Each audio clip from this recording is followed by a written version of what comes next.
Do you hear that? It's the plane landing, because today we have the final chapter in the hero's journey of the Talent Code. We have chapter 10 of 10 in the Talent Code by Daniel Coyle. And today we break down two very, and I mean very powerful reminders to take with you throughout the rest of your life, creating connection bridges, understanding the power of our message, how to sharpen it with reminders, tips to put it into practice, ways to remember the episodes, ways to anchor them in, ways to achieve your goals, and many more as we wrap episode 10. So without further ado, I'm going to let the incredible episode speak for itself. Listen intently, take notes, and most importantly, please, please, please, I'm begging you for you, do one thing that I say in the show and put it into practice consistently so that we can celebrate your wins. So without further ado, let's get into the final breakdown, the final chapter, chapter 10 of the Talent Code by Daniel Coyle.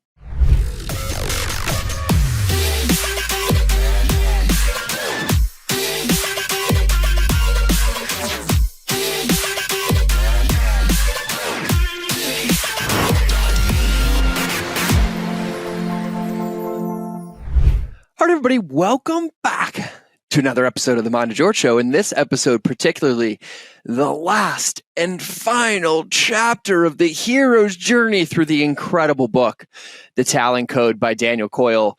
Today is the day that we land the plane on chapter 10, but it is not the day that the incredible knowledge, takeaways, integrations, and implementation from this book become a part of our daily practices. That is, if you want it to work and you want the results that are promised, I have to take my own truth pill as well. And I've been loving this and prioritizing the takeaways in this book again as we go through it.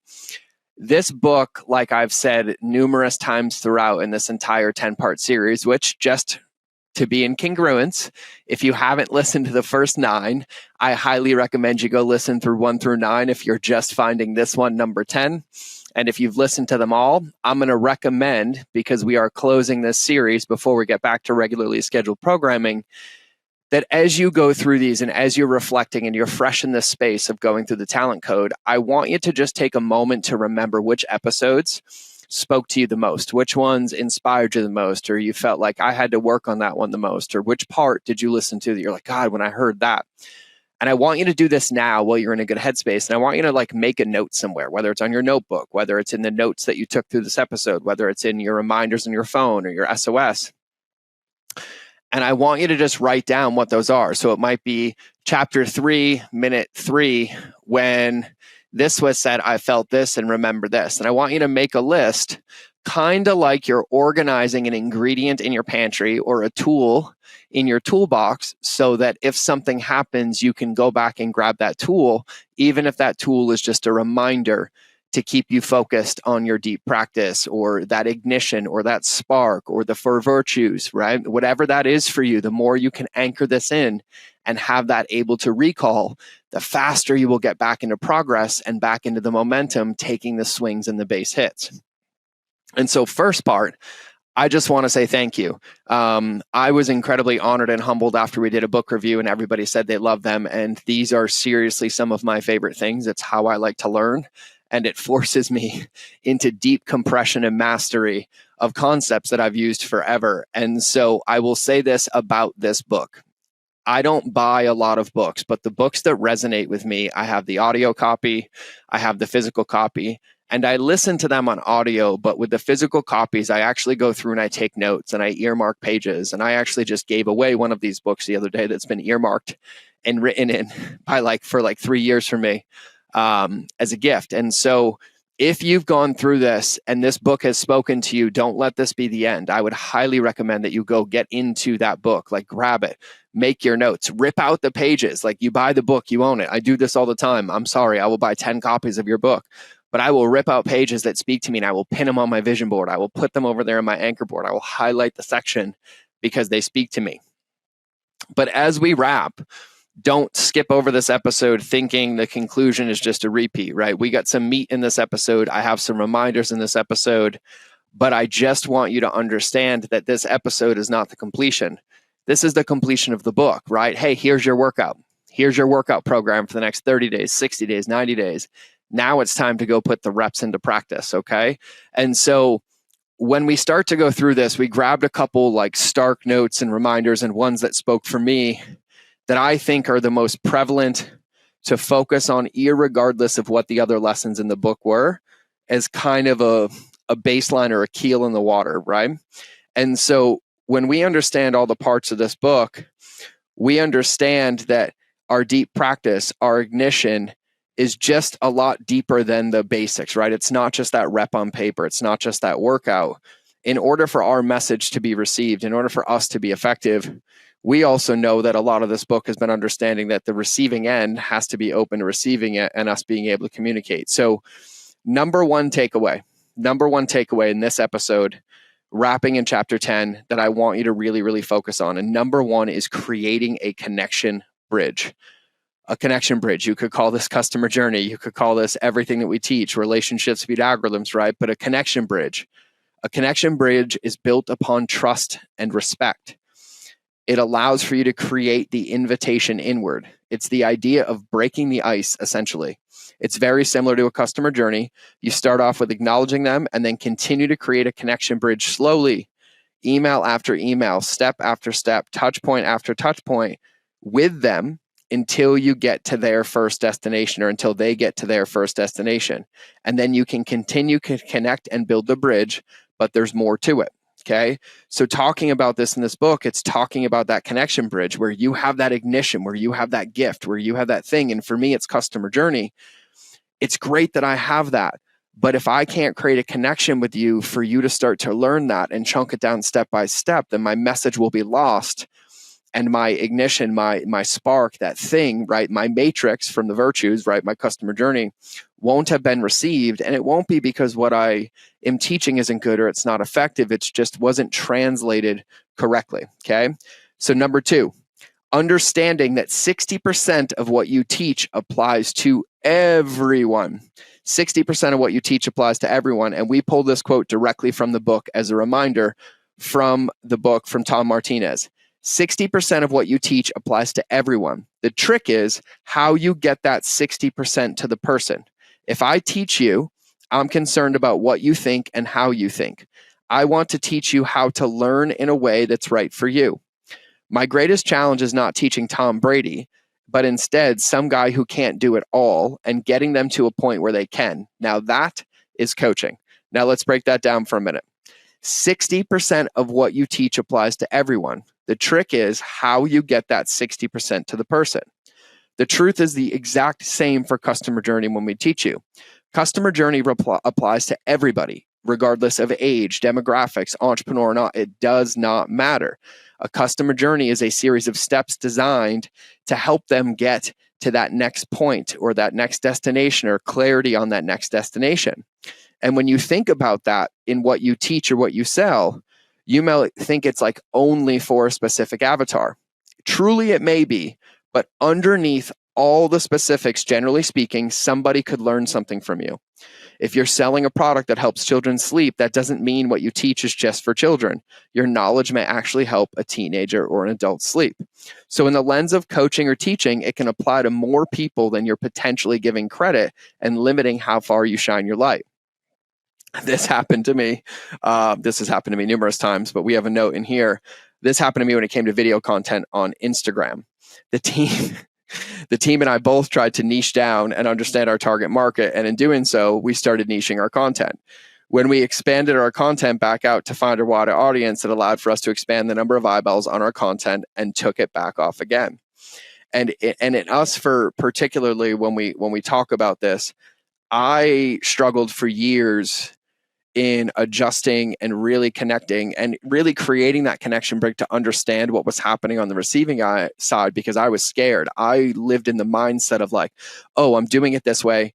This is the only way. And it was this scarcity energy and this fear because I wasn't willing to grow. And so then we would open up and we would niche down and we would find certain things. And I realized that I wasn't afraid of niching down. I wasn't confident that I could teach it the other way, because when we went from email marketing to customer journey, it scared me. And now there's been a big focus shift for everybody from customer journey to mindset. And I'm sitting with those emotions, and it's just allowing me to understand how to create that connection bridge and realizing that I grow and I change every day as well. So in asking how, he answers it in the next part of the quote. If I teach you, I'm concerned about what you think and how you think. I want to teach you how to learn in a way that's right for you. It's going to get to you when you learn it in a way that actually settles into your brain. So, do you understand what's being taught? Are you able to connect it to previous content and learning points? Can you share back with me the main concepts and how they apply to you? When we start to understand that most of the things that we're struggling with in business are just simply because of communication and what Jonah Berger calls the movable middle in the catalyst and chunking it down. And we understand that our message is only as effective as the person's ability to hear it. We can start to ask the questions that will help us rewrap our words or rewrap our content to deepen that ignition in that matrix and in that mastery to be able to share it. And so when you learn in a way that you're able to fully understand and reflect on what you've learned, you're able to answer these questions. This is where environmental design comes into play, creating an environment that supports the way that you learn. And I believe that this is 50% of the coach's responsibility and 50% of the student's responsibility, because I can guide you in helping you learn in a way that's right for you. It does, however, also take a steady feedback loop and commitment to unpacking it. I can't tell you what environment you'll work best in, but I can brainstorm ideas for you to try to see how they feel for you. And so what he comes down in the next part, he says, my greatest challenge is not teaching Tom Brady, but some guy who can't do it all and getting them to a point where they can. Now that is coaching. And remember, coaching is interchangeable with teaching, with content, with team, with kids, with friends, with everybody.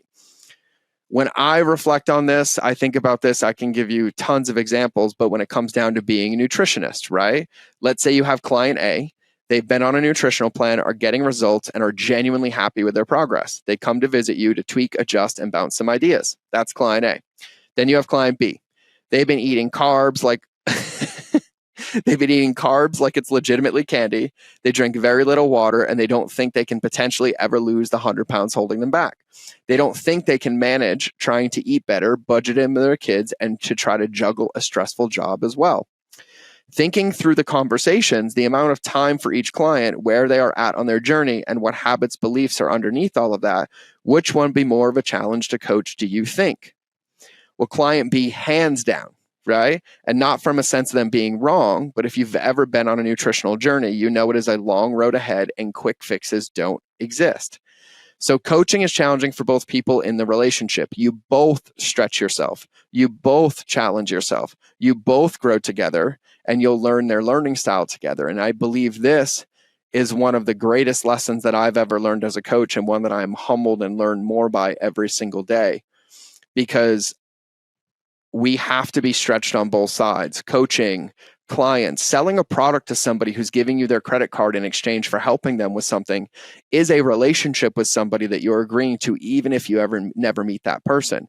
And as much as we might have the best product in the world, if I really, really boiled it down, you would never want to go to sleep at night knowing there were people that could benefit from your product, who had it but weren't using it because we weren't investing in the relationship on our side to help them get there. We weren't stretching. We weren't understanding what it was like. We weren't trying to get that communication style into their brain.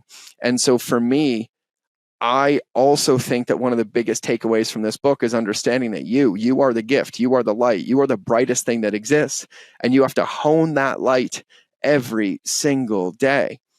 But in also honing that light, you also have to do research and connect with your customers and invest in yourself so that we can adjust that light to make sure that it's coming to them in a way that they can receive it, that it's helping them, that it's not blinding them, but it's allowing them to see there's a way and lighting the next bite or so for them. And this is always going to be the practice. If you are in the game of business, or you are in the game of serving people, which I believe every single person listening to this is, we are constantly going to be in the game of deepening our matrix, deepening our practice, and in deepening that, also understanding how to wrap that or communicate that to the people who are receiving it, knowing that that is going to change quite often as well. We grow, people grow, and we have to continually adjust. And so those are a few of the takeaways that I wanted to wrap in chapter 10 that are important for me. And they echo so much about customer journey, right? I referenced The Catalyst by Jonah Berger, which I think everybody should read. We have an entire series on it, which you haven't listened to. If you haven't found, go let us know. We'll send it to you. You can send us customer or The Catalyst training. It's linked on the website, but it's another amplification of this. And these books, these are the best people in the world. These are the world-renowned experts that have been paid to study this, but have been paid to put it into practice.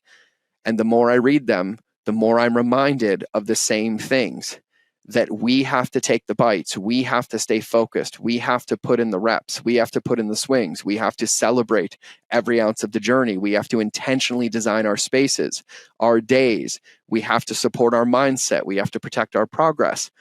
And these are the things that only we can do.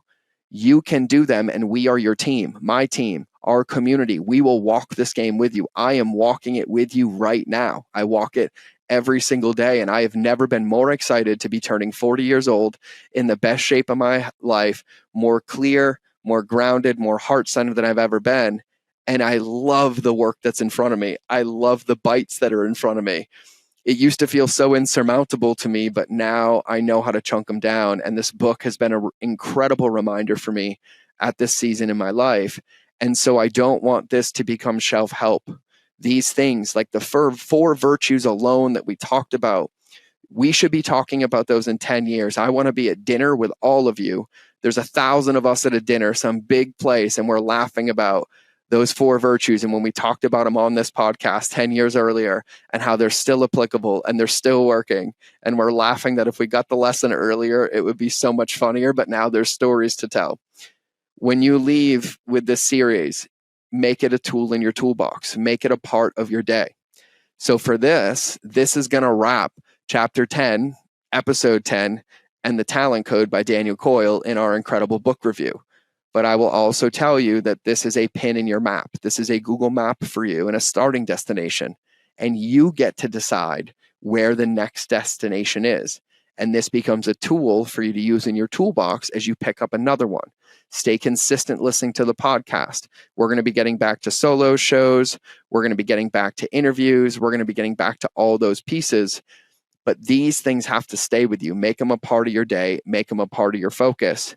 And realize that you can do this. We are here to support you, and you have all the tools, okay? I'm also pretty excited because our next episode will be episode 400, which is crazy to think. It took me 8 years to start the podcast, and now we're coming up on 400 episodes. But for me, I think it's time to get to work. And this would be my reminder for you. The only way that I know to get to work is to have an accountability partner. And for me, all of you are my accountability partner. I am using my wedge of expectations every day. I've been practicing this deep work. I've been recording new videos every day and honing my voice and seeing what I'm comfortable sharing and how I want to share it and how people are responding. But I want you to grab an accountability partner, and I want you to make a public commitment that you're going to do something from this show, that you're going to do it. You're going to implement it. You're going to see the results. You're going to put in the work, and you're going to keep putting in the work because you deserve to put in the work, and the world deserves you to put in the work to get your light. But if you sit here and you listen to this and you only say it in your head and you write it down on a piece of paper that you put in your drawer, or you don't take it seriously, or you think by writing it down it's going to do itself, you're not going to win the game. Make a public declaration. If this is important to you, it's important. It doesn't matter what people think. You can have any goal, and as long as you have one, I'm going to celebrate every ounce of you, because everything is about progress and about momentum. So make a commitment. And so if you want to bring somebody in with you, send them this series. If you have a team that could benefit from any episode in this series, please do me a favor and send it out. We are not ever going to run sponsors on this show. It feels so incongruent to me unless they're companies that I fully support, which you've heard. But how you help me, how you help yourself, and how you help them is by sharing this show. So literally send the series and take 30 seconds to tell them why you think it's important to them, and how it will help them, and how you support them, and how you want to be a team in this. The more you surround yourself with this, the more people that are playing the same game as you, the faster you're going to get the results. Because if you tell me you don't want to be a runner, but you come hang out in my running gym 8 hours a day for 30 days, you're going to change part of your life and you're going to start becoming a runner. There's no other way around it. So screenshot this, send it to somebody, post on your stories, share your biggest takeaway with your audience. Be willing to show them that you're doing the work with them, just like I am. Let them know, hey, look, this is what I'm learning. This is what I'm sharing with you. This is what we're doing together. Utilize it, leverage it to help yourself and help them, and utilize that entire environment around you to implement these pieces and get you into momentum. So that's how we're going to wrap the show. I appreciate you immensely. I love you immensely. Daniel Coyle, thank you for writing an incredible book that is now going to be forever burned in my brain, and I understand it at such a level, and I'm excited to dive in again with this new series, with this new perspective. And so for everybody else, if you want to re-listen to the series, go through it again, save it, reference it, and understand that the moment I end this show, the rest of the game is yours, because I only know what's happening if you tell us. I only know that you're working on these things if you post about them. I only know if you're listening to the audios and listening to the books and doing the reps, if you're letting people know and putting in the reps to practice and learn. And so from this point on, it's on you. And I think that's an incredible place to wrap this series. So most importantly, remember that relationships will always beat algorithms, especially the one with yourself. I will either see you in the next episode or you will hear me in your earballs. And we are getting back to regularly scheduled program as this concludes our incredible breakdown of the book, The Talent Code by Daniel Coyle. So everybody give your thanks to Ashley, the queen, who broke this down, reread the book with me, did all the notes, our incredible team for editing these, putting them up, and for the magic they're going to do and putting this in a digestible place for you to go through this and put these pieces into practice. If we can help you in any way, you know how to get a hold of us. But either way, here's our beautiful outro.